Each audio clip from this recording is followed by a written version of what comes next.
বাংলাদেশে সাম্প্রতিক সময়ে মব জাস্টিসের ঘটনা এবং মুক্তিযোদ্ধাদের অবমাননার প্রতিবাদে কানাডায় বসবাসরত প্রবাসী বাংলাদেশিদের উদ্যোগে এক প্রতিবাদ সভা অনুষ্ঠিত হয়েছে। সভাটি গতকাল সন্ধ্যায় টরন্টোর একটি কমিউনিটি হলে অনুষ্ঠিত হয়, যেখানে প্রবাসী মুক্তিযোদ্ধা, রাজনৈতিক সংগঠনের প্রতিনিধি, সাংবাদিক এবং সাধারণ প্রবাসীরা উপস্থিত ছিলেন। সভায় বক্তারা বলেন, বাংলাদেশে আইনের শাসন দুর্বল হয়ে পড়ায় মব জাস্টিস বা গণপিটুনির মতো ঘটনা বেড়ে চলেছে। এতে নিরপরাধ মানুষও শিকার হচ্ছে।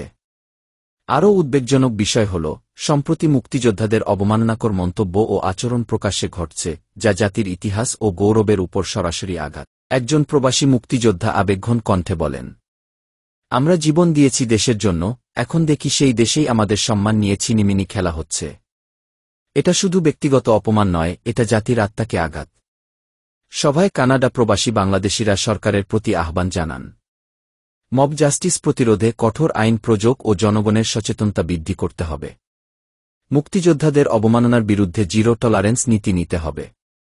মুক্তিযুদ্ধের চেতনা এবং শহীদদের সম্মান রক্ষায় শিক্ষা ও গণমাধ্যমে বিশেষ উদ্যোগ নিতে হবে। সভায় উপস্থিত বক্তারা একাত্মতা ঘোষণা করে বলেন, প্রবাসে থেকেও তারা দেশের জন্য কাজ করতে প্রস্তুত।